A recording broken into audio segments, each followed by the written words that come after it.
esse é o Vida Louca, Mente Sã. Eu sou Rebeca Vilela, psicanalista e anfitriã neste podcast, onde eu converso sobre os prazeres e desafios de nos mantermos sobre essa corda bamba que é a vida acontecendo. Hoje eu vou usar mais uma metáfora e dizer que o nosso tema é um cabo de guerra. O objeto em disputa, a autonomia da mulher. De um lado da corda, a própria mulher. Do outro lado, uma estrutura social muito violenta. Estrutura que, como canta a turma do Francisco Elombre, qualifica essa mulher como triste, louca ou má, se ela se recusar seguir receita tal. A receita cultural do marido, da família, cuida da rotina. Só mesmo rejeita bem conhecida receita quem, não sem dores, aceita que tudo deve mudar. Que um homem não te define, sua casa não te define, sua carne não te define. Conversando aqui no podcast sobre a mulher no mercado de trabalho, sobre maternidade, violência doméstica, sempre chegamos num ponto evidente. O corpo da mulher é objeto de estudo, de dominação, há um esforço de contenção desse bicho esquisito que todo mês sangra, como cantou a Rita Lee. E olha, para não repetir 3 vezes a palavra mulher no primeiro parágrafo dessa abertura, eu fiz uma pesquisa no Google e olha os sinônimos que me apareceram para esse termo: esposa, cônjuge, consorte, patroa, dama, madame. Um exemplo? Gostaria de lhe apresentar minha mulher e meus filhos. Companheira constante, sem relação oficializada, parceira, namorada, caso, amante. Bom, nós vamos falar hoje sobre aborto, sobre o projeto de lei 1904 de 2024, mas podemos ampliar o alcance do nosso olhar pensando em termos da justiça reprodutiva, entendendo que a autonomia da mulher passa pelo acesso às garantias sociais fundamentais. O aborto não é um fato isolado. Mas eu quero ainda ressaltar que carregar um ser no ventre é sempre um mistério para a mulher. Esse novelo de afeto, um emaranhado de sentimentos no oculto do ventre, como escreveu Mia Couto. Conversamos um pouco acerca disso no episódio sobre maternidade, uma erupção de hormônios e emoções, expectativas, medos. É assim, mesmo quando descrevemos uma situação comum. Mas muitas vezes esse complexo é qualificado, é agravado por estar vinculado a uma situação de violência. Então, hoje nós vamos falar sobre o direito da mulher ao próprio corpo, sobre uma estrutura jurídico-política que legisla sobre esse corpo e são violências em série. São muitas as situações que podem levar a uma gravidez indesejada e muitas vezes ao aborto inseguro e à morte. Uma conjuntura de desassistência, ausência de políticas públicas que garantam segurança alimentar, saneamento, trabalho, renda, acesso à educação, acesso à saúde. Agora, é importante que o nosso olhar durante essa conversa esteja sobre essa mulher violada em seus direitos básicos. E é importante lembrar que a maioria das mulheres que sofrem tantas violências como essas provavelmente não estão nos assistindo. Muitas sim, a maioria não.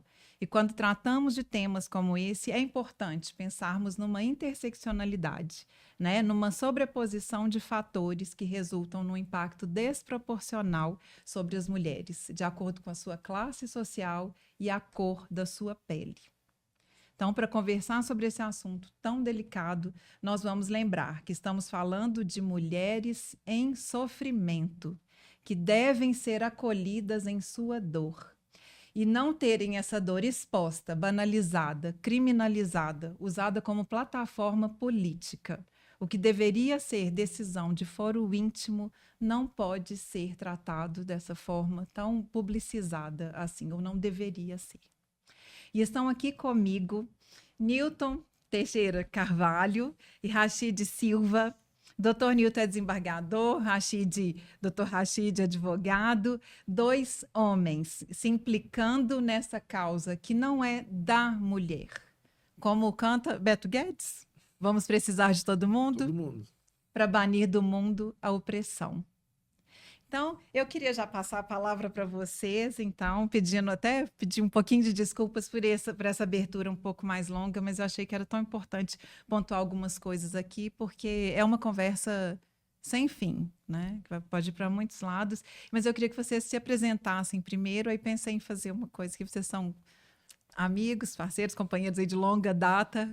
Rachid, você pode apresentar para a gente, doutor Newton, Perfeitamente, por favor? com muito prazer. Eu sabia que seria com muito prazer. Obrigado, um prazer muito grande estar aqui com você de volta, Rebeca. Isso. E um prazer também muito grande estar aqui junto com o doutor Newton Teixeira Carvalho, que hoje desembargador do Egrégio Tribunal de Minas Gerais, Tribunal de Justiça de Minas Gerais, e vem de longa data num caminho da preocupação da ciência humana do direito, né? Sim. Doutor Newton eu conheci há mais de 20 anos, nós trabalhamos na área de família há 27, e desse tempo aí ele ficou pelo menos 15, acho que uns 15 anos na primeira vara de família como titular, foi onde nós nos encontramos e travamos grandes embates, né, na qualidade eu de advogado e ele de juiz, e naturalmente todos os embates de ordem técnica de bom nível, porque nós construímos o direito de família, nós dizemos assim, tornamos não só operadores desse direito, mas construtores de um direito de família, incluindo aí institutos, associações, ordem dos advogados do Brasil, também o colegiado da magistratura, sempre que a oportunidade tivemos juntos em vários eventos. Assim, o doutor Newton, que foi advogado um dia, começou a carreira como advogado no ramo imobiliário, então passou aí pelos perrengues também da advocacia, sempre se dedicou na vara de família a compreender não só o trabalho da advocacia de família, o advogado é o primeiro juiz da causa, a gente recebe no nosso escritório os clientes em situações extremamente desfavoráveis diante do quadro social, e os levamos para os juízes com pedidos que devem ser pedidos razoáveis, justos, embasados na lei, mas também pedidos que contêm uma grande sorte de adversidades do ser humano, né? E na maioria das vezes, os juízes que estão aí tão assoberbados, o Brasil tem um sistema judiciário extremamente preocupante até, pelo número de processos que caem na mão de cada juiz no Brasil, assim, é extremamente desproporcional ao resto do mundo, e o doutor Newton sempre se mostrou muito dedicado a essa questão humana. Então, além de um magistrado de alto nível, um ser humano de grande compreensão, que sempre recebeu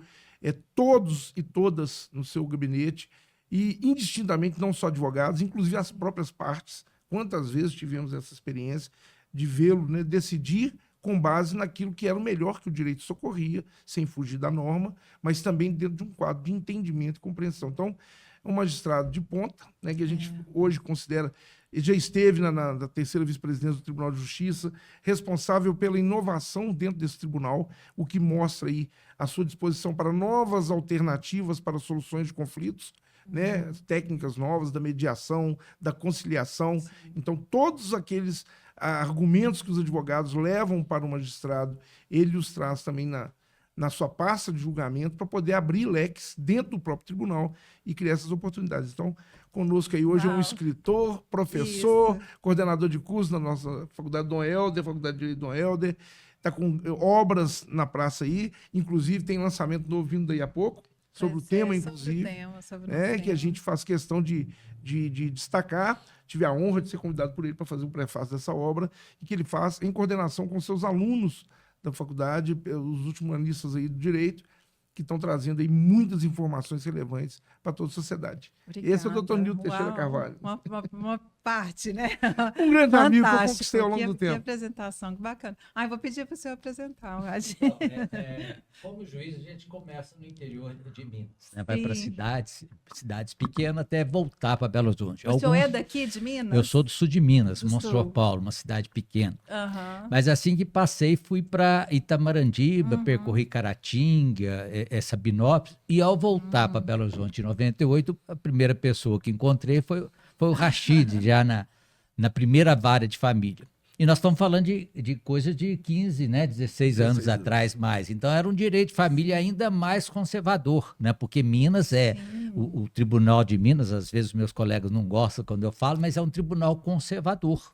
Da tradicional família mineira. Então nós tivemos muito trabalho para enfrentar, né, essa realidade ou esse comportamento, né, essa atitude do mineiro. Então tínhamos que fazer alguma coisa, porque A Constituição já era de 88, mas alguém não estava entendendo, né, essa inclusão ditada pela Constituição de 88. Então, trabalhamos, o Rashid apresentou várias causas novas lá, exemplo também, né, de direitos do homossexuais, né, várias coisas que nós julgávamos que era novidade. Então, a questão do Rashid é que também é inovador nesta área, né, preocupado também, um ser humano, é muito preocupado com essas causas, com o avanço da advocacia, né, porque a advocacia, como ele diz, o advogado é o primeiro juiz da causa, é de lá que surge, então, as demandas. E a maioria mesmo do bom advogado, como o Rashid resolve no próprio escritório de advocacia. Né? Pelo consenso, pelo bom senso e pelos métodos, né, hoje de composição. Então, eu agradeço o Rashid. Depois nos encontramos em alguns programas, né, de televisão, de entrevistas também. O tempo passa, né, mas a amizade, porque é forte, continua. Então, nós estamos como hoje aqui, é bom encontrar esse amigo, esse grande amigo. Que bom, é um prazer ter vocês dois aqui. Obrigada. Rashid também.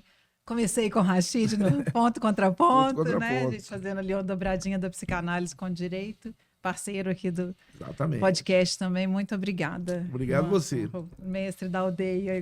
Agora virou construtor, né? Agora, já não é. Tô fazendo agora virou pedreiro. Como é que é? Você fala? É estagiário, pedreiro.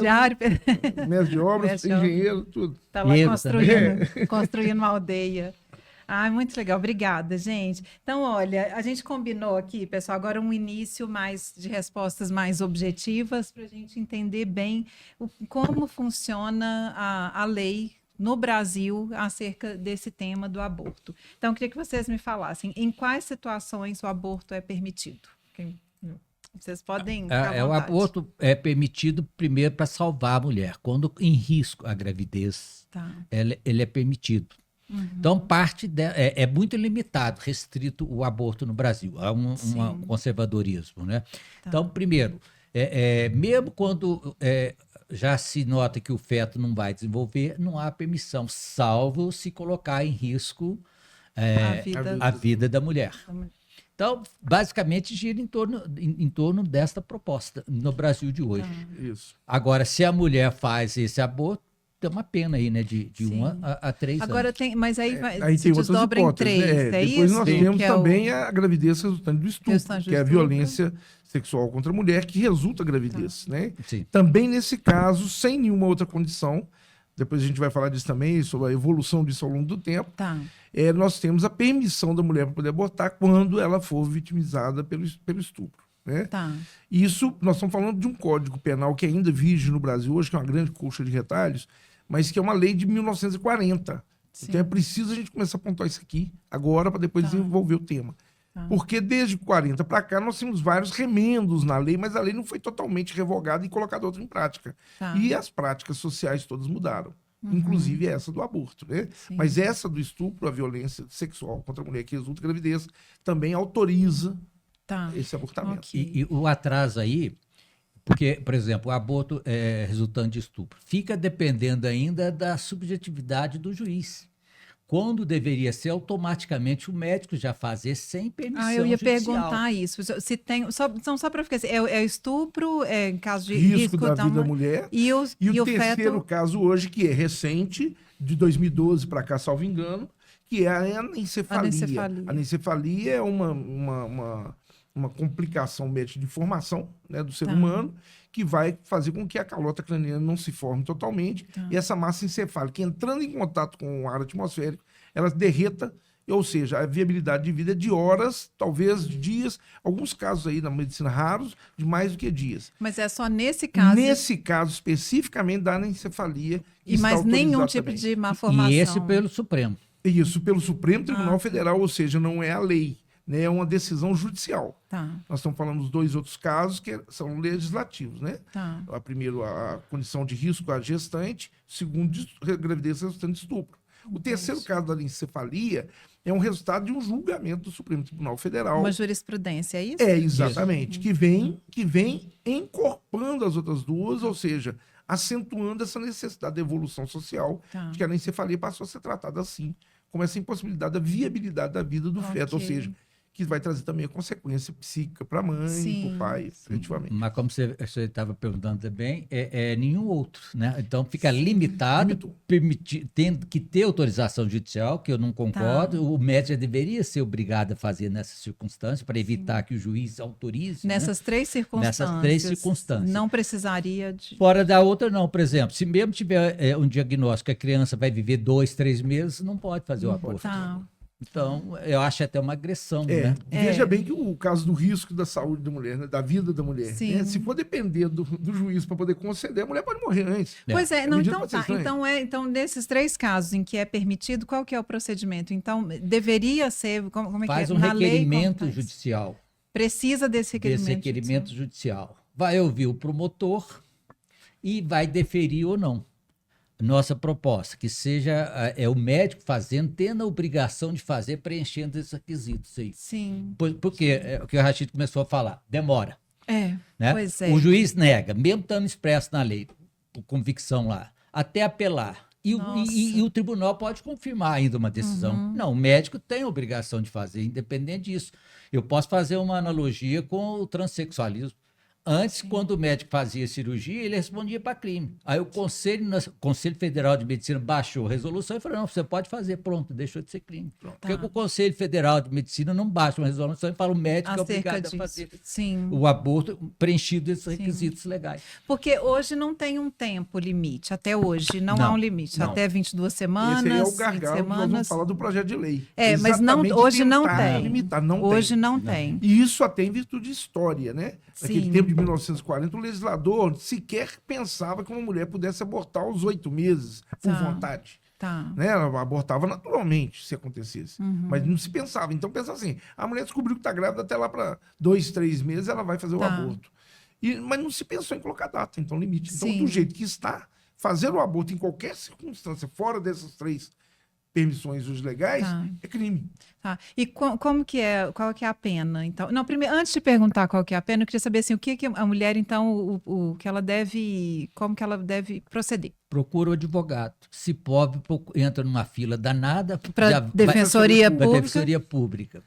E a Defensoria Pública ainda vai fazer um cadastro para ver se é pobre ou rico. Né? Então, tudo uma burocracia que tem que encontrar para alguém que precisa ser imediatamente atendido. Mas se ela for direto ao centro de saúde, não vai conseguir também. Ela vai ser encaminhada para esse procedimento. Para via legal e judicial. E quais são as punições? Né? São diferentes para quais casos? Se a mulher faz o aborto, seria de 1 a 3 meses de detenção. Já 3 anos. De 1 a 3 anos. 3 anos. Desculpa. Sim. Se o outro faz, o próprio médico, né, sem essa autorização judicial, aí é de 1 a 4 anos de reclusão. Ou seja, começa no regime fechado essa pessoa. Então há um benefício de 1 ano aí para a mulher. E o fato do regime, né? A detenção é diferente de reclusão. A detenção é uma cadeia, mas que ela tem o regime semiaberto, que ela pode trabalhar fora, por exemplo, e voltar para pernoitar no sistema penitenciário, ou até aberto, onde ela vai ficar em casa e vai lá todo mês assinar lá perante o juiz da execução da pena. Quer dizer, não chega a ser um favorecimento nem benefício, talvez seja até um apenamento mesmo, porque ela acaba tendo que trabalhar, continuar sustentando a prole, saindo de um aborto, ou seja, ela é criminosa e tem que trabalhar para poder se manter e manter a família ainda. Né? Então é tudo muito complexo. É violência em si. A violência reitera. Né? Ela precisava de um tratamento, no mínimo, psicológico. Acompanhamento social. Vai para a cadeia. Falta políticas públicas em se tratando de aborto no Brasil. Também, né? Também de aborto. Então, onde procurar ajuda? Rachid, você tinha me falado antes alguns números, né? Nós temos algumas oportunidades de fugir, né, dessa situação criminosa, vamos dizer, quando a mulher procura essa ajuda a tempo. Hoje, com o projeto de lei, sem falar ainda do mérito do projeto de lei, mas a ideia seria estabelecer esse limite, né, que seria só até 22 semanas da gestação. Considerando que 22 semanas são mais de 5 meses, né? Quase 5 meses e meio, em média. Ou seja, já com uma gestação bem avançada. Veja bem, durante esse período, se o projeto de lei pretendesse mesmo resguardar tanto o feto, tanto a vida, como se fala, o que nós vamos falar depois que não é verdade, nós teríamos outro tipo de política. Dizer, olha, logo quando se descubra a gravidez, sendo resultante de estupro, numa violência, ou mesmo com a má formação, ou ainda com essa questão da anencefalia, que já é mais moderna, deveria ter esse atendimento. Não, o que tem não é isso, é um filtro, como o doutor Nilton falou, que vai fazer com que ela entre numa verdadeira gincana para poder ter um direito assegurado desse abortamento. E não atingido dentro desse período, ela passa para a condição de criminosa. Sim. E uma condição muito mais grave do que atualmente, inclusive. Sim. Então, a forma de procurar, e aí nós falamos de defensoria pública, com todos os entraves que nós temos, ainda é um caminho, mas nós não temos defensores públicos em todos os municípios de Minas. Sim. Somos 853 municípios, nós temos pouco mais de 260 defensores públicos, a maioria locada da capital e grandes cidades. Então, não tem. Tem o promotor de justiça, que vai estar em toda a comarca, assim como também tem um juiz, pelo menos um juiz. Poderá ser procurado? Poderá, através de advogado ou de um defensor, se não público, chamado dativo. Um advogado que trabalha remunerado pelo Estado para poder atender como se fosse um defensor público. Mas as outras intervenções, nós temos os aparelhos que são criados. Então, hoje nós temos a Delegacia da Mulher, no caso da violência, o abuso, o estupro. Então, a Delegacia da Mulher deve ser procurada. Os telefones do 180, 181, para as denúncias dessas violências. Por quê? A maioria dos casos de violência doméstica, que resultam, inclusive, em gravidez, são praticados no âmbito doméstico. Sim. É o pai, é o padrasto, é o irmão, é o tio, o vizinho. Logo, a menina é silenciada. A menina, eu estou dizendo, a criança, a adolescente e até a mulher adulta. É silenciada por um silêncio convencional. Esse silêncio não é proposital, ela não está gostando de estar grávida daquele agressor. Às vezes está sendo vitimizada mais de uma vez, reiteradas vezes, e já está grávida. E não consegue botar aquilo em pratos limpos para poder dizer, eu preciso de ajuda. Então, pessoas que estão ligadas a essa mulher, a essa criança, a essa adolescente, enfim, a gestante, essa grávida, tem a oportunidade, inclusive, de promover a denúncia anônima desse abuso, o que pode desencadear, junto às prefeituras municipais, pelo sistema de municipalização de saúde hoje, por exemplo, a assistência familiar, de saúde familiar, para poder detectar a gravidez, constatando, levar os órgãos interessados, conselho tutelar, no caso de crianças e adolescentes, e no caso da defesa da mulher, que seja a delegacia de polícia, que seja o próprio juiz ou promotor de justiça. Mas isso tudo que o Rachid falou, a gente vê que já é consequência. Nós precisamos atacar a causa. Porque tudo evitaria tudo isso, e até mesmo esse desgaste da mulher, se nós estivéssemos trabalhando educacionalmente, né? Métodos anticonceptivos, que é um tabu no Brasil também. Né? Então evita tudo isso, evita a gravidez e das consequências. Então a questão é cultural também, né? Ou seja, vamos esclarecer que esses métodos existem, já está na rede pública, né? Esclarecer desde a escola primária, né? E seguindo, para evitar isso que já é desagradável para a mulher. Né? Então pode evitar tudo isso, ter que sair aí procurando, porque você pega um promotor conservador, um juiz conservador, um médico também, e o pessoal às vezes baralha, né, os atos com a religião. Então, pronto. Os princípios morais, né, que às vezes pesam e não deveriam pesar, a justiça diz que deve ser cega, né, justamente para poder afastar as convicções pessoais. Convencimento do juiz, o poder do livre convencimento que a gente fala que o magistrado tem, o juiz tem, ele está baseado justamente nas técnicas existentes dentro do sistema legal. E quando a lei não tem uma previsão, o juiz pode até julgar de acordo com os costumes do local, com a analogia, pegar casos similares e até com o próprio convencimento, não a partir das próprias experiências, né? Mas a partir da vivência que ele tem de que ser ou não viável para o caso. Sim.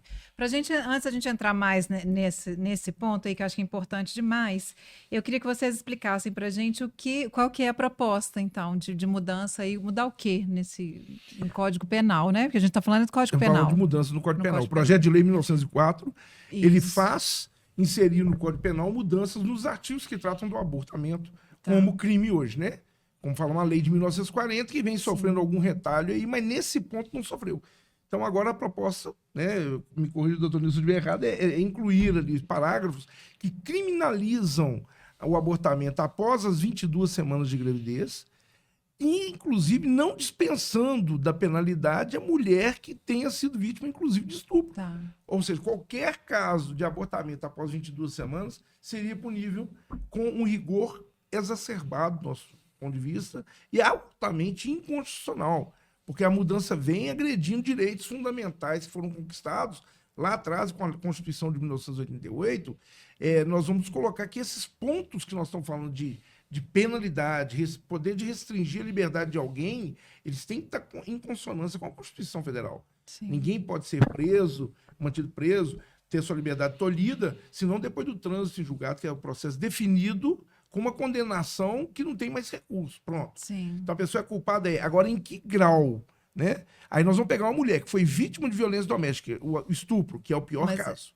Né? Ou seja, ela foi vítima de uma pior agressão, talvez, para a mulher, que é a agressão não só do seu corpo, mas da sua dignidade como mulher, como pessoa e como mulher.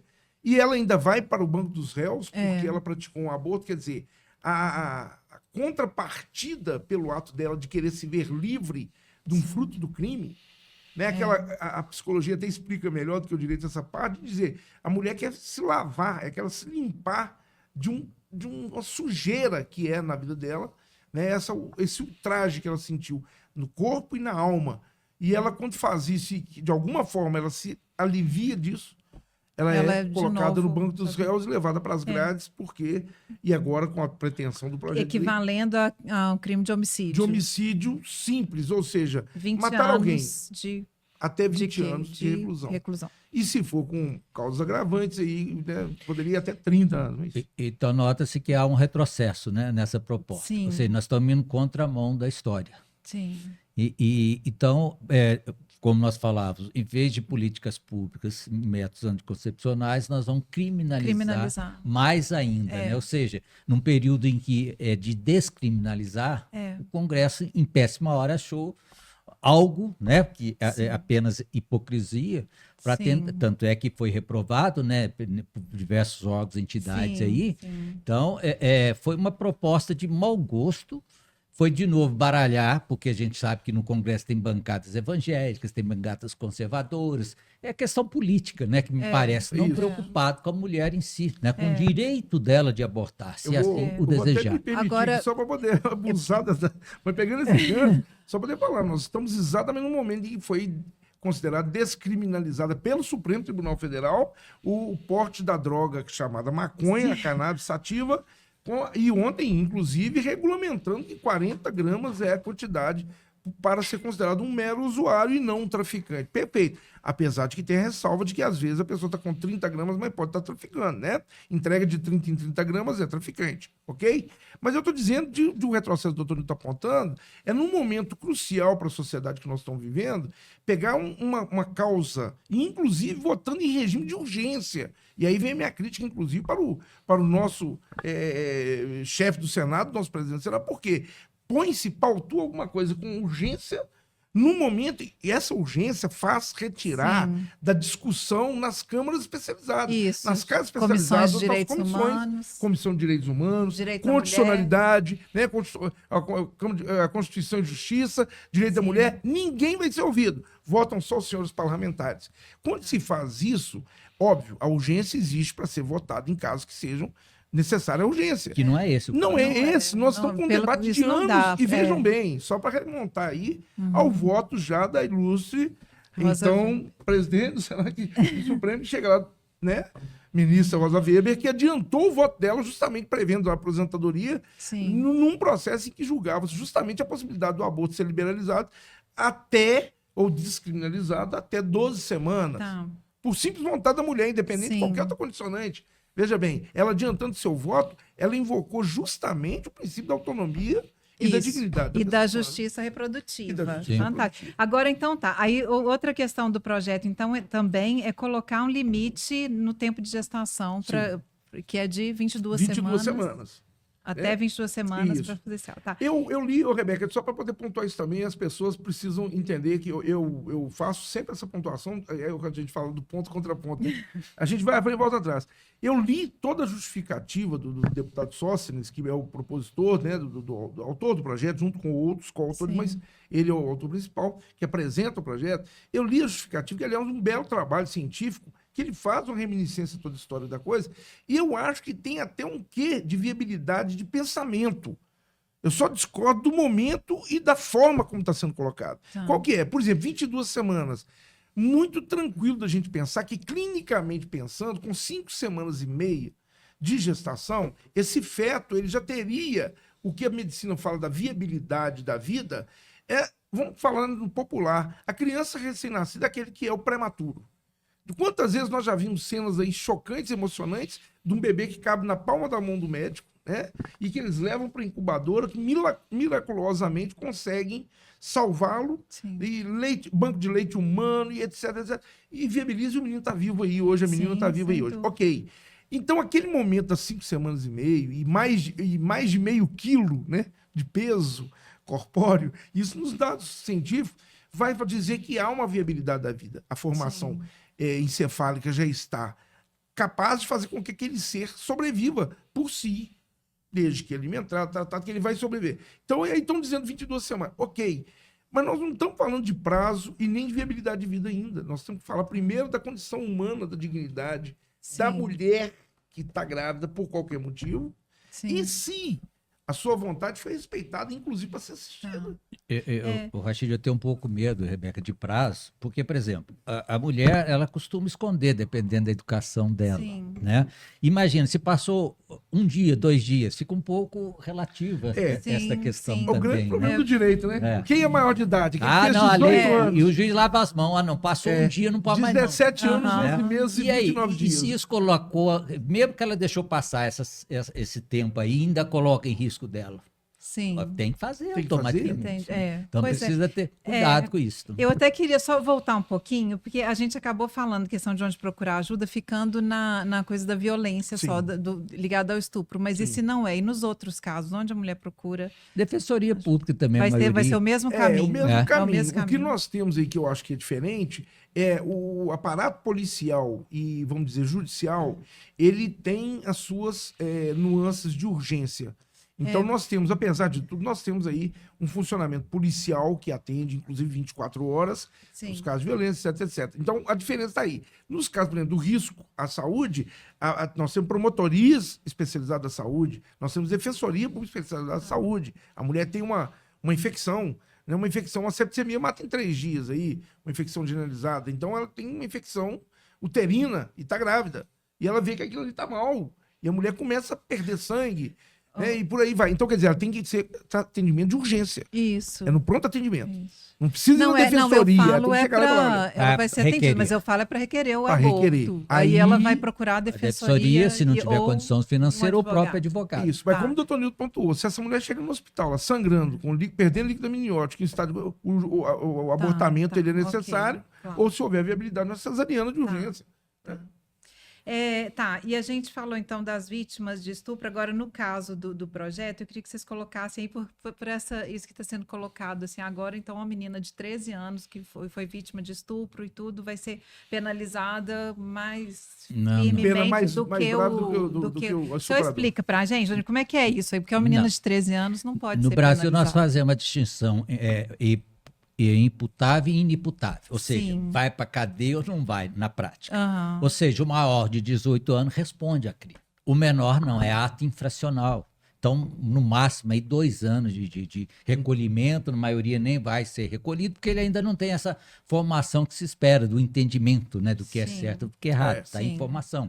Então, não, isso é uma falácia, é uma maneira de não entender bem, né? Eu acho que isso é de querer que outras pessoas não entendam bem, né? Assim, não vai, menino não... É uma primeiro, cortina não de responde fumaça. a crime nenhum. Sim. Segundo, ato infracional e dependendo, né? Porque a vara da infância e juventude tem que ser em prol da criança e não ficar querendo reprimir todo mundo. Verdade. Repreendido. Então, bem na verdade, doutor Nilton, a gente podia até dar uma explicação para mais do que isso ainda aqui. Assim, é isso mesmo que a lei especial no Brasil, a gente tem uma dogmática toda aí. A lei especial, ela supera a lei comum, a lei geral. O Código Penal é uma lei geral que é para todo mundo. Por exemplo, a Lei Maria da Penha ela é especial, porque ela é voltada para a proteção da mulher. Também o Estatuto da Criança e Adolescente, que é essa lei, que é fantástica que nós temos, ela vem para poder garantir. Então, criança é aquela pessoa com até 12 anos incompletos, depois dos 12 aos 18 incompletos é adolescente. Criança só está sujeita a medidas protetivas. Ela não tem sequer medidas socioeducativas que o adolescente tem a partir dos 12.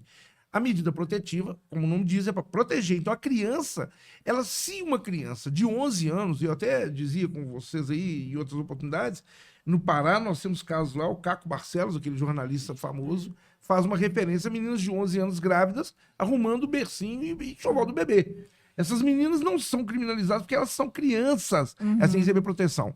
Se fosse com 14 anos, com 15 anos, adolescente, ela pode estar sujeita, pelo ato de abortar, a uma medida socioeducativa, com até internação, acho que até 3 anos, na verdade. Ela poderia ser colocada até numa internação num caso grave. Tá. Mas ela também não será presa, ela não responde por crime, é só ato infracional. A mulher, a partir dos 18 anos, desde que ela tenha desenvolvimento mental completo, e não retardado, porque se ela tiver uma deficiência mental, ela também vai ser considerada inimputável, não tem pena. Essa sim poderia ser penalizada quando ela tem plena consciência, mais de 18 anos ela poderia responder pelo crime. Então, esses são os principais pontos do projeto de lei.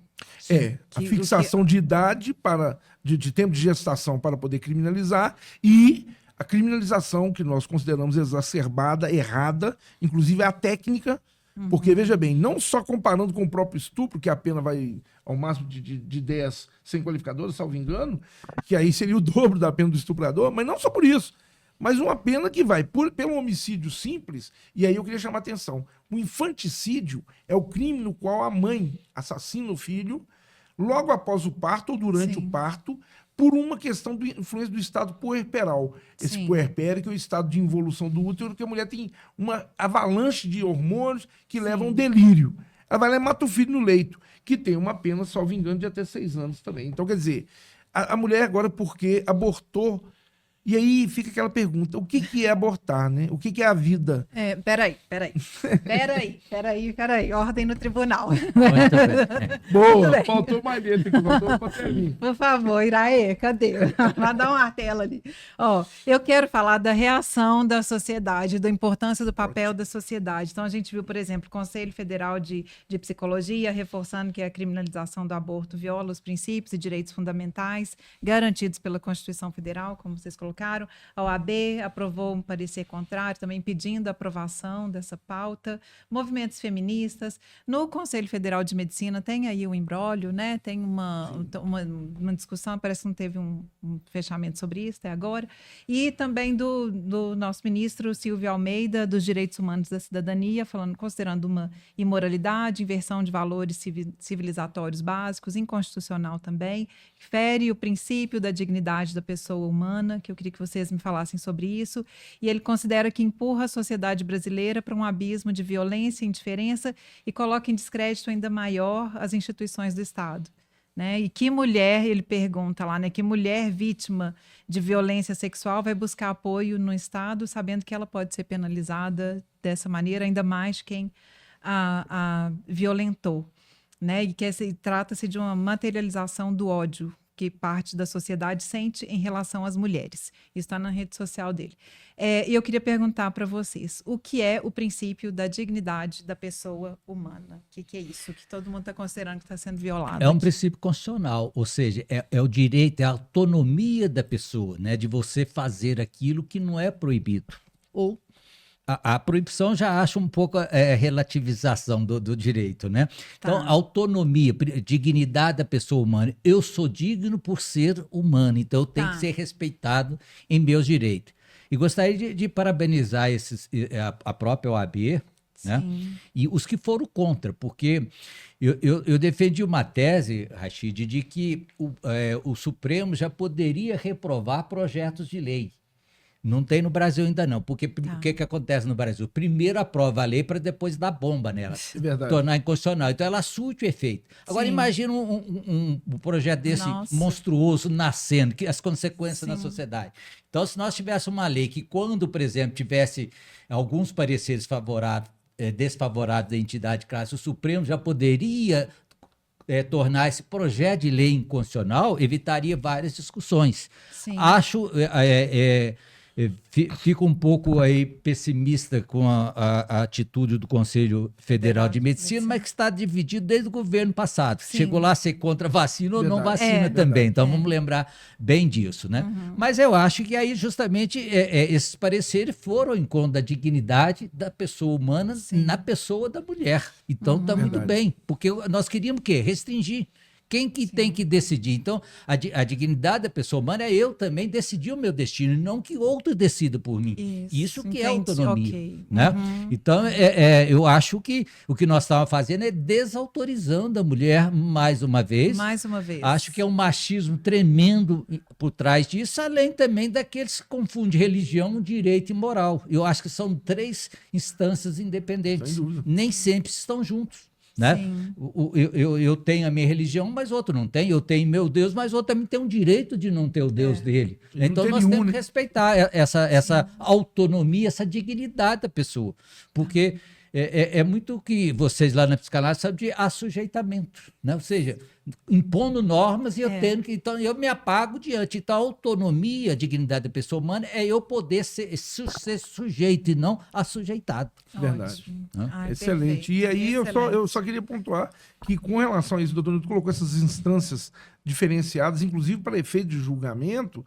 É muito importante a gente acreditar de verdade que todos e todas, né, no Brasil são sujeitos de direito.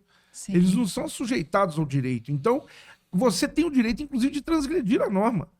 Né? Matar alguém no Brasil é crime, dá até 30 anos de cadeia, mas você não está proibido de matar alguém. Né? E tem dia que a gente pensa mesmo em matar o cara e fala, eu acho que eu vou perder o meu réu primário, vou até uma brincadeira. Porque a pessoa fala, tem gente que vale a pena até se matar.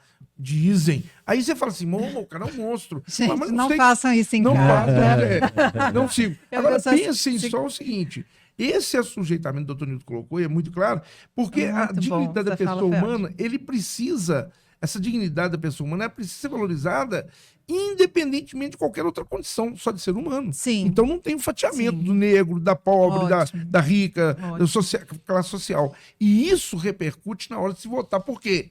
Quem vai amargar os rigores dessa lei, se fosse aprovado, na verdade, um projeto que vai estar fadado ao insucesso, eu acredito, é justamente a fatia mais pobre da sociedade, a mulher que não tem recursos, e se ela não for penalizada pelo juiz, ela vai ser penalizada pelo abortamento clandestino, morrendo de infecção ou matando. Porque criminalizar não resolve isso, né? E olha aí, Rachid, o exemplo, né? A mulher grávida querendo abortar. Mas não, o outro proíbe que ela aborte. E ela que adoece. E ela que sofre com as consequências. Exatamente. Isso é não ser digno. Exatamente. Não, ou seja, isso quem não sou eu? Pois é. Doutor Nilton, o que o Estado deve garantir à mulher? O que é esse direito à vida? Que vida que é essa? O direito à vida tem que ser total. Como eu já disse passado, precisa de mais políticas públicas, não é isso? Eu já digo que parece ser contraditório, mas se nós aprovarmos uma lei do aborto no Brasil, uma lei séria, não uma lei querendo reprimir, uma lei permitindo o aborto, permissiva, né? Mas permitindo depois que dê todas as condições psicológicas, psicanalíticas, condições financeiras para a mulher livremente poder fazer o aborto se assim o quiser. Né?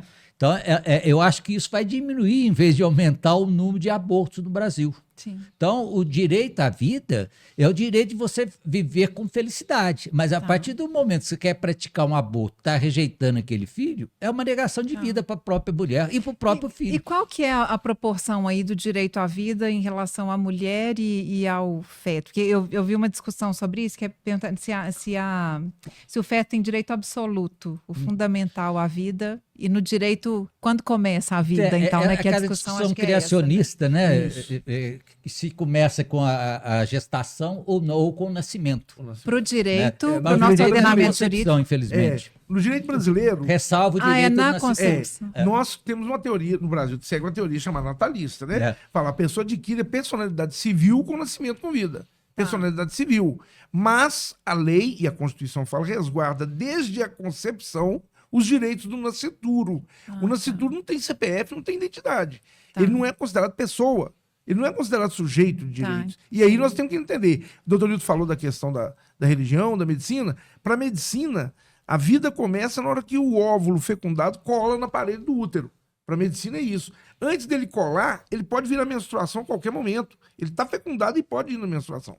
Mas colou na parede do útero, ele vai começar a nutrir e vai desenvolver. Para a igreja, é a concepção, encontro do espermatozoide com o óvulo. Né? A fecundação divina. E para o direito? Para o direito vai ser essa concepção que é muito difícil de ser comprovada, a não ser que seja uma gravidez, reprodução assistida, que vai ser feita no laboratório na hora e botou o óvulo ali, Fora então, isso... Mas aí tem uma gradação desse direito, não é? Tem, se a gente for pensar que o direito desse feto está salvaguardado, o direito à vida, se a vida da mulher for interpretada não como quis o legislador de 1940.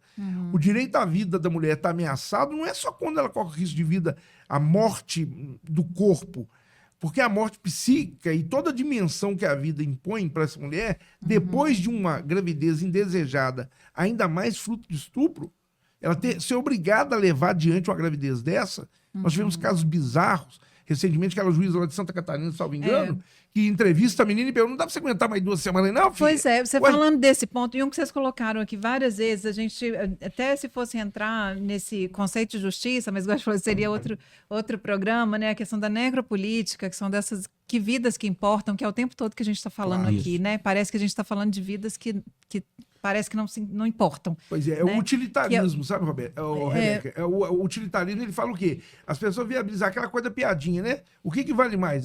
Tem um velho, tem uma criança, você vai atropelar alguém? Não. O utilitarismo vai salvar a criança. Vai salvar o feto, que hoje é feto, e que é uma vida prometida, aí vem religião e tudo, mas nós vamos esquecer da vida dessa mulher? Pois é. Nós vamos matar. Olha só, na prática... Fala. Não, é porque tem uma forma genérica que eu não gosto também. A lei põe a salvo o direito do nascituro. Assim que tá. Então você pode... eu não vou autorizar um aborto, que a própria lei está garantindo o direito do nascituro. Só para deixar claro, o nascituro é quem? É quem está no feto. Quem está para nascer. É o feto. Tá é o que Toquinho chama de algo que vai chegar. Tá dentro da barriga. É nascituro. Tá. Que tem até hoje alimentos gravídicos em proteção dele. Sim. Pra você ter uma ideia. Pois é. Ele não tem nem personalidade, mas já tem proteção. Gente, na prática, o acesso a esse serviço, eu vi que apenas 3,6%, isso foi acho que é a Agência Brasil, que é uma apenas 3,6% dos municípios no Brasil possuem um serviço de abortamento legal. 3,6%. Então, é esse acesso, já tem essa questão, precisa judicializar, né? E ter acesso a isso. Então, às vezes, a mulher tem que mudar, sair do estado dela para ir para um outro. Ou fazer por conta própria, sem as garantias, né? Pois é. Legal.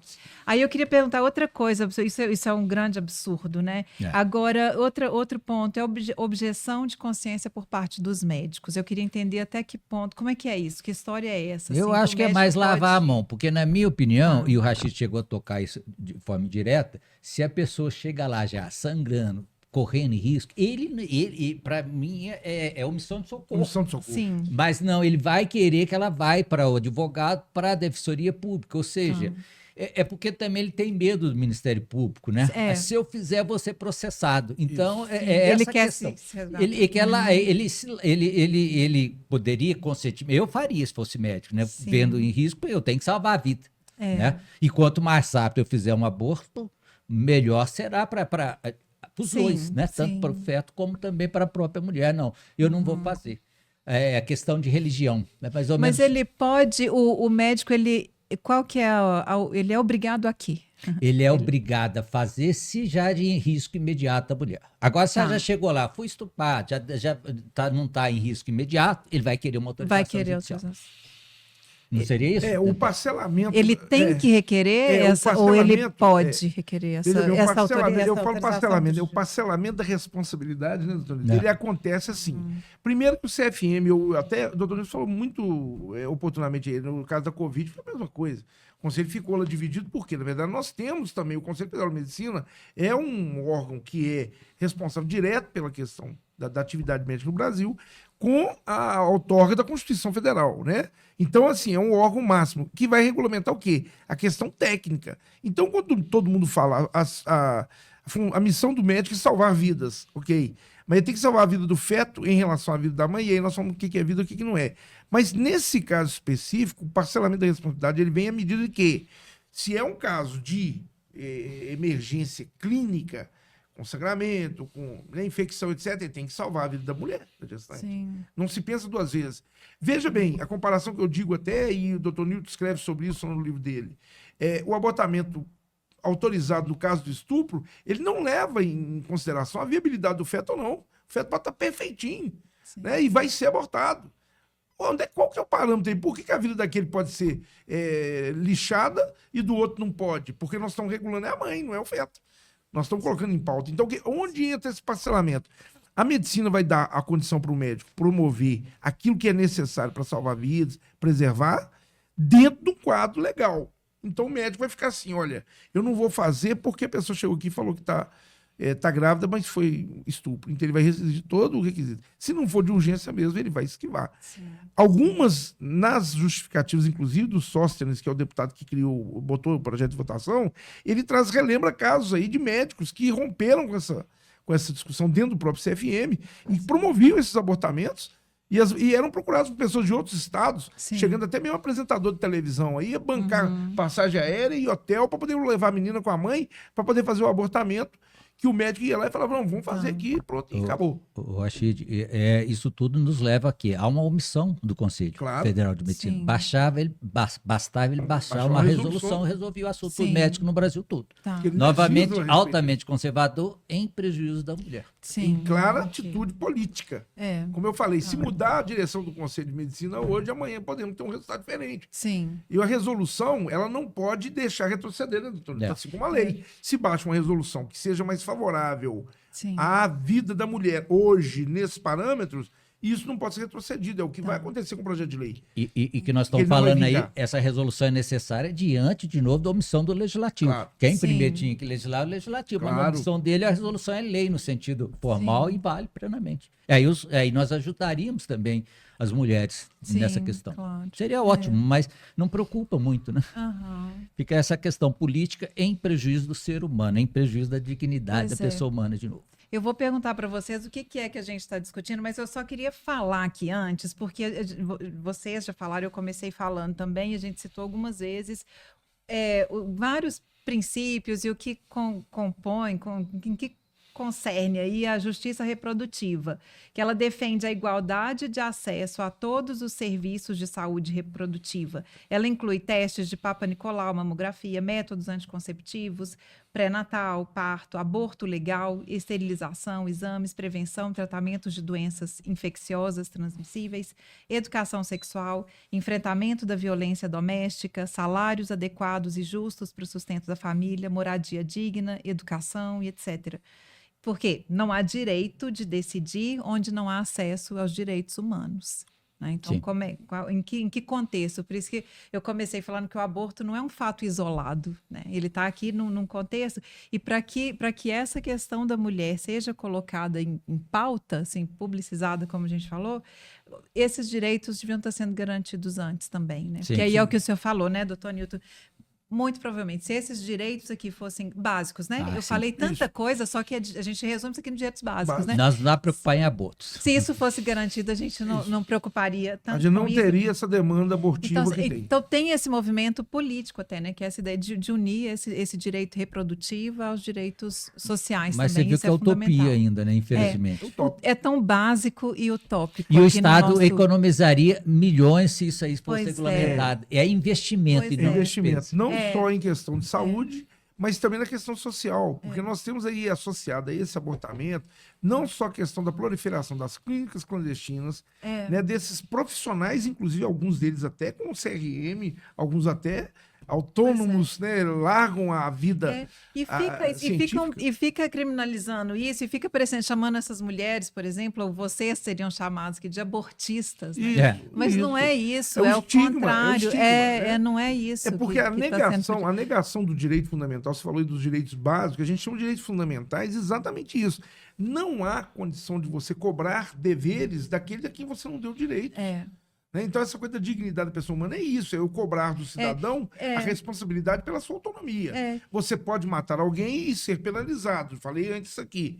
Mas você também pode fazer um aborto e ser penalizado num caso em que você age conspirando contra a vida infundadamente. Aí não teve chance da mulher ter um atendimento psicológico, um atendimento clínico, e essa ideia aqui é que a mulher tem o direito de decidir se ela quer ter o filho, se ela não quer ter o filho, e se ela quiser ter o filho, que ela tenha condições dignas de ter esse filho. De tê-lo, mantê-lo. Se a preocupação é tão grande com a vida dessa criança, desse feto, que ele tenha direito à escola, que ele tenha direito a saneamento básico e o Congresso, em vez de preocupar com uma nova lei de aborto, que coloque em prática isso daí. Então me fala, doutor Nito, o que é que a gente está discutindo aqui, então, com isso tudo? estão discutindo a omissão do próprio Estado. É o Estão direito à discutindo o vida? direito à vida, discutindo o direito da mulher em fazer o abortamento, se assim o desejar. Nós aqui, né? Nesse programa Nesse que o senhor está falando. Nesse programa. Mas em relação ao projeto, nós estamos discutindo uma política que o Congresso conservadora que está usando de um subterfúgio legislativo ou usando de uma munição fake, eu poderia dizer aqui, um simulacro. O que é o simulacro? É uma arma é aquela bala de festim que a gente fala nas carreiras militares. Estão dando um tiro naquilo que estão vendo para poder acertar aquilo que o povo não está vendo. Né? Estão querendo usar, mais uma vez, a mulher e a sua vitimização constante para poder angariar votos dos conservadores, daqueles que são religiosos extremos. É uma plataforma política montada em cima de uma razão que não existe, ela existe ao contrário. Nós precisamos descriminalizar e apoiar a mulher. E vou mais longe, quando você disse aí das mulheres que são levadas a ter um filho, fruto de um estupro, inclusive, a proposta da juíza lá, inclusive, que continua respondendo processo ético disciplinar. Eu acompanho o caso. Ela continua respondendo processo administrativo disciplinar na magistratura. A proposta dela é que a menina levasse a efeito essa gravidez para depois doar o filho para adoção. Sim. Ela não vai levar para casa dela e nem o Estado vai obrigá-lo. Ela quer que o terceiro, que é o outro cidadão, adote aquele filho da mulher que foi estuprada. Resumindo, Rachid, nós estamos discutindo hipocrisia. Exato. Hipocrisia. É pura hipocrisia. Pois é, por que isso não é assunto de Estado, né? Não é questão de Estado. Não é questão, não. Eu acho até que é um revanche contra o próprio Congresso, contra o Supremo, né? Como é que chama o Supremo hoje? O órgão máximo da minha justiça, Supremo Federal. O Colento Supremo Federal, que começou a legislar, né? Começou a decidir sobre isso por causa da demanda da sociedade. Sim. Mas sendo bastante permissivo, ao contrário, né, na contramão do Congresso Nacional, que está sendo, né, fora até do próprio direito penal, está sendo... bastante forte nessa medida, contrariamente aos direitos da mulher, ao próprio direito de reprodução. Isso é o que nós chamamos hoje do embate da judicialização versus o que vai a contramão do Estado, né? Que é a invasão de competência do judiciário com o legislativo. Sim. O legislativo é omisso, eu sempre falo, os legisladores são covardes, eles esperam, o assunto não está maduro na sociedade. Eles deixam que o judiciário venha, bata o martelo. Foi assim com a anencefalia. Ela veio agora a ser contemplada, por quê? De tantos advogados insistirem nos pedidos aos juízes, que, pelo amor de Deus, deixa a mulher abortar, o casal está sofrendo. Que no início negavam. Negavam e falavam, não, o menino está com 6 meses na barriga da mãe, vai ficar aí. Ficava, o menino morria, às vezes, dentro da barriga da mãe, a mãe amargurando aquilo ali previamente até o parto. Bom, isso chama-se de judicialização de um lado, que tudo tem que ir para o judiciário. Tudo o juiz tem que ser responsável para decidir. E o legislador fica de braços cruzados esperando. Vamos ver o que vai dar. Veja bem, a liberalização da maconha que nós falamos é um fruto disso. Aí vem o nosso chefe do nosso legislativo. A gente vai fazer um programa para poder falar dizer de cannabis só para falar o seguinte, ele fala assim, estão invadindo aqui a competência. Quem tem que falar se pode ou não pode liberalizar ou descriminalizar é o legislador. Pois é, não é o judiciário. O legislativo não age, o judiciário vai lá e bate o martelo e age. Sabe por quê? Porque os nossos juízes não são eleitos. Os nossos juízes são concursados. Na sua maioria são de carreira. Nós temos aqueles indicados, sim. Mas os nossos juízes não têm medo do voto. Porque ele não vai ser mandado embora nas próximas eleições. E desde que provocado é obrigado. Ele é provocado, ele é obrigado a pedir. O advogado provocou, não pode sim ou deixar. Não. Ele tem métodos para, na omissão da legislação, completar o ordenamento jurídico. Pronto. Sim, ok. É isso. Tá, então eu preciso de mais um ponto aqui de vocês, que seriam muitos mais pontos, mas não dá tempo, né? E o tal do abortamento masculino, já que a gente está falando tanto do... Né, eu acho interessante. O abortamento masculino vai ao encontro do princípio constitucional da paternidade responsável, né? Ou seja, era muito fácil fazer filho no Brasil, porque o homem culpava a mulher também pelo filho. Você não me avisou. Ele mesmo, depois do relacionamento, sumia e não preocupava em perguntar para a mulher como que ela vai, se ela está grávida ou não, né? Indo ao encontro disso, veio o alimentos gravídicos, né? Porque também a mulher, no momento que mais precisava do alimento, ficava, né, só dependendo dela mesmo.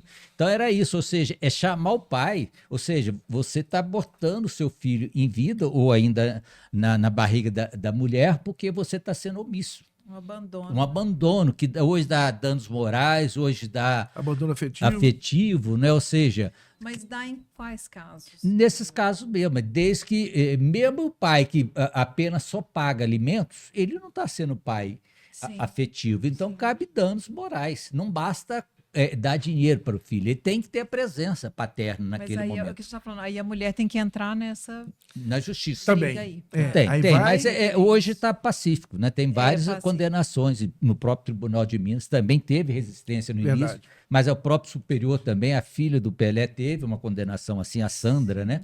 Lá em São Paulo. Aqui em Minas nós já condenamos também, no sentido de que não basta registrar o filho, você tem que estar presente. Ou então, aquilo que a gente falou, eu que arco com essas consequências. E esse abortamento eu vejo também, Rebeca, e aí voltando para a questão reprodutiva, né?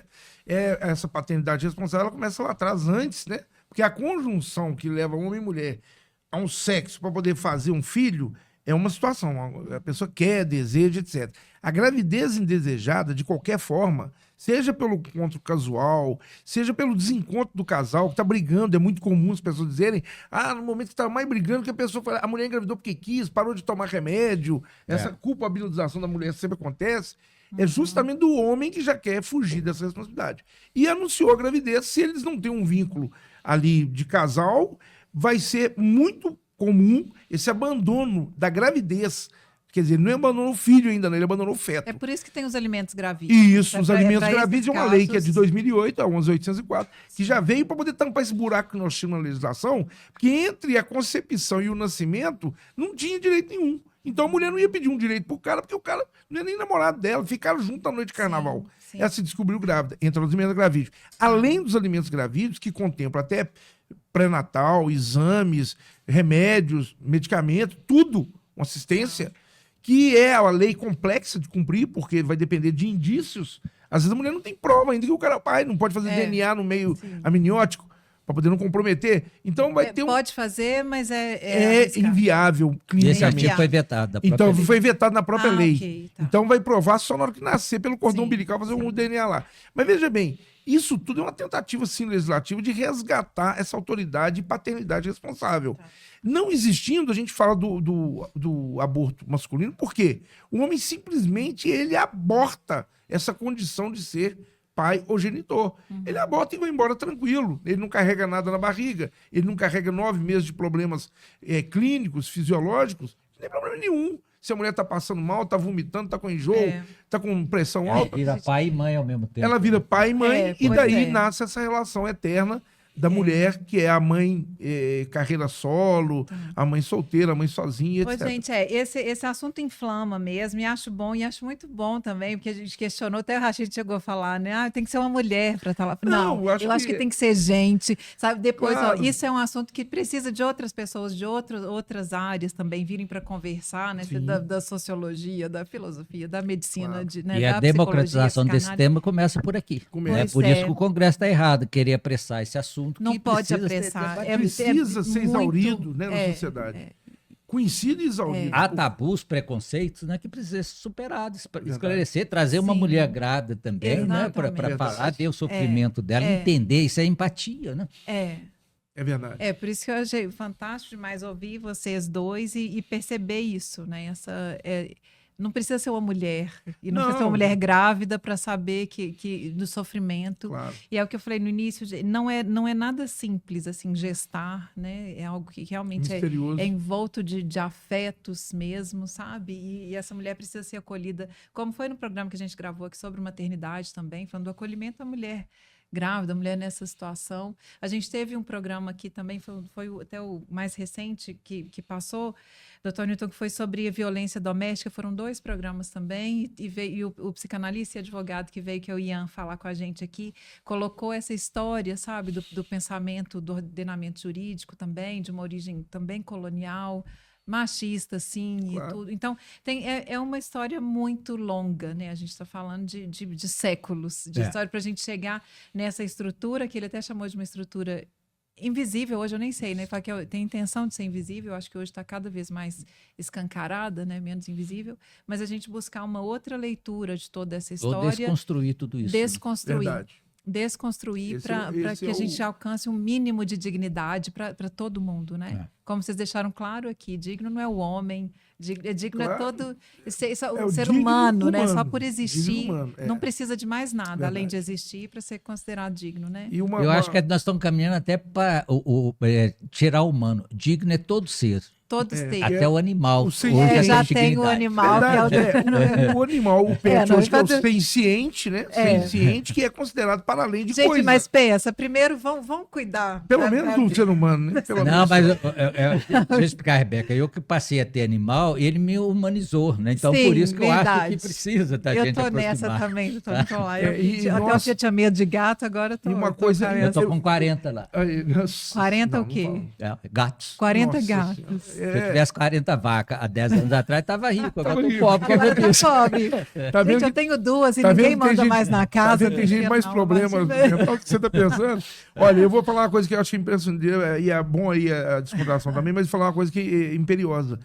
Antes de mais nada, né, para a gente poder chegar a um ponto de tentar pensar em desconstruir para reconstruir, nós precisamos levar informação para as pessoas. Isso. O podcast Vida Loucamente Sã tem esse objetivo, tratar a saúde mental de um jeito leve, de um jeito, às vezes até irreverente, mas sempre com uma preocupação dessa informação, porque é a partir daí que tudo vai mudar.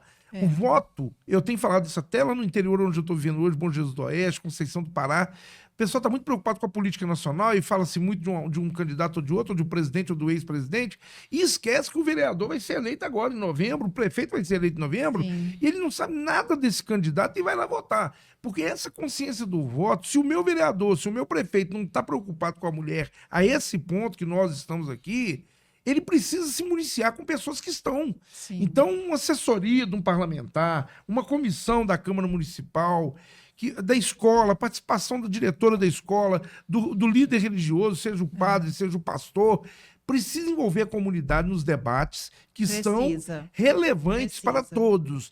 A mulher não é sozinha. A mulher não é sozinha, nem na luta e nem nos prazeres da sociedade. Né? E é o que a gente fala aqui, né? Então, para falar de saúde mental, a gente fala de saúde, a gente fala desses direitos fundamentais, básicos ali, que deveriam ser garantidos a todo sujeito humano. Né? Então, isso é muito complexo mesmo, envolve todas essas políticas públicas, envolve todo mundo. Né? Então, essa causa é uma estrutura toda. É isso mesmo. Para a gente tentar minimizar, né, tantos danos. Gente, muito obrigada. Foi um prazer. Foi um prazer. Acho que, como já falou aí, o debate é sempre enriquecedor, né? Sim. O que não pode é assim, eu sou contra o aborto, mas por quê? Não sei. Né? Só isso sei que é assim, é o Chicó, né? É o Chicó do Ou então pegar apenas uma faceta, né? Eu tenho grandes amigos, grandes amigas, inclusive advogados, também, que os debates sempre são bons. E às vezes a gente fica nisso, a pessoa vem e traz um argumento totalmente religioso. Eu falo, mas nós somos advogados, como é que eu vou levar isso pro juiz? Não. Leva isso ao pastor, então você está de parabéns. Agora pro juiz você vai tomar bomba, né? Porque a primeira coisa é considerar que tem alguém em sofrimento. Isso. Né? Claro, então vamos escutar essa pessoa, ela está em sofrimento. Muito obrigada, doutor Nilton, mesmo. Uma honra. Obrigada. Eu queria que o senhor volte, então, de falar de outras coisas. Desculpa a pressa hoje, mas não, que isso, foi fantástico, fantástico. Muito obrigada, Rachid. Obrigado. Até a próxima. Também. Até a próxima. Obrigada, pessoal. Até a próxima. Valeu. Tchau.